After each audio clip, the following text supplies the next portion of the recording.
যার বয়স হয়নি তিনিও মুক্তিযোদ্ধা সার্টিফিকেট নিয়ে মুক্তিযোদ্ধা ভাতা পর্যন্ত পেয়েছেন, এবং সচিবকেও আমরা দেখেছি। ফলে আমাদের এই দেশে এই জন্য যা প্রচারিত তথ্য, যা প্রকাশিত তথ্য এবং যা যাচাই করা তথ্য, এই তিনটার মধ্যে একটা ফারাক আছে। আমরা কি অভিযোগের উপর ভিত্তি করে কথা বলবো, নাকি অভিযোগ প্রমাণিত হওয়ার পরে যা আসবে তার উপর ভিত্তি করে কথা বলবো?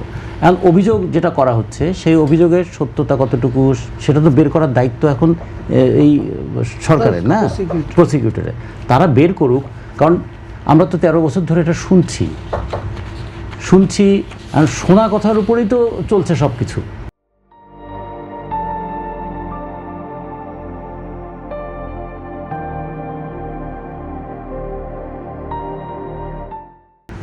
তিনটা জিনিস এখানে খুবই গুরুত্বপূর্ণ।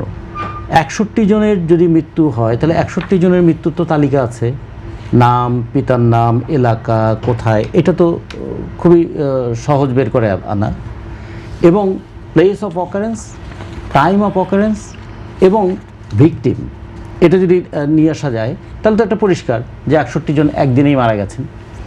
2 নম্বর হচ্ছে সন্দেহ করার বিষয়টি কি, অভ্যুত্থানের সময়ে আমাদের 844 জনের মৃত্যুর যে তালিকাটা দেওয়া হয়েছে তার মধ্যেও মাঝে মাঝে কিছু কিছু ফিরে আসছে।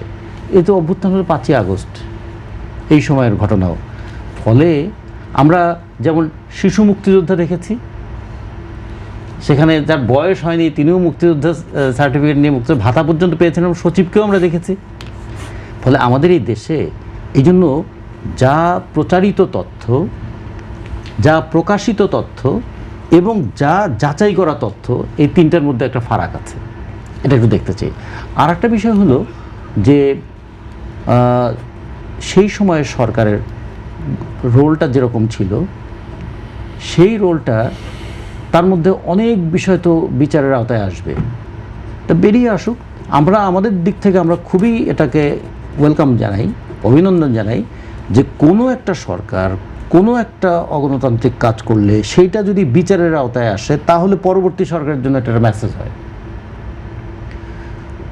মানে কোনো যেন এইরকম না হয় যে কারোর দোষকে আমরা আড়াল করতে চাই।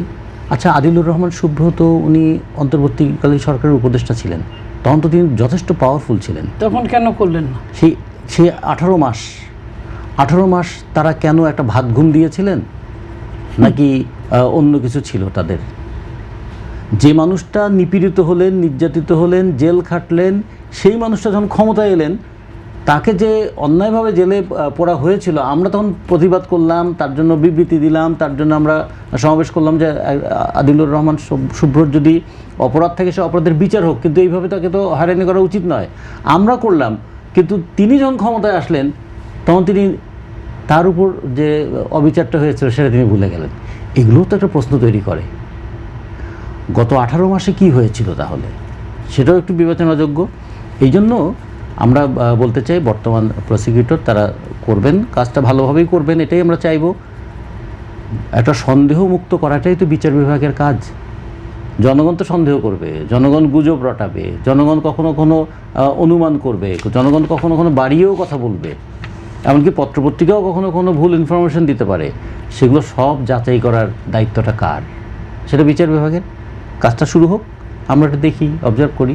কিন্তু একটা জিনিস খেয়াল রাখতে হবে যে আপনি তখন একটা সংবাদ মাধ্যমের কর্মী ছিলেন বলে আপনাকে যদি আমি অভিযুক্ত করে ফেলি, উনি একটা সংবাদ মাধ্যমের কর্মী ছিলেন, ওনাকে যদি অভিযুক্ত করে ফেলি, উনি একটা বিরোধী দলের নেতা ছিলেন, তাকে যদি অভিযুক্ত করে ফেলি, তাহলে এই যে প্রক্রিয়াটা চলবে এইটা কিন্তু একদম, এটা কোনোদিনই এর সমাপ্তি হবে না।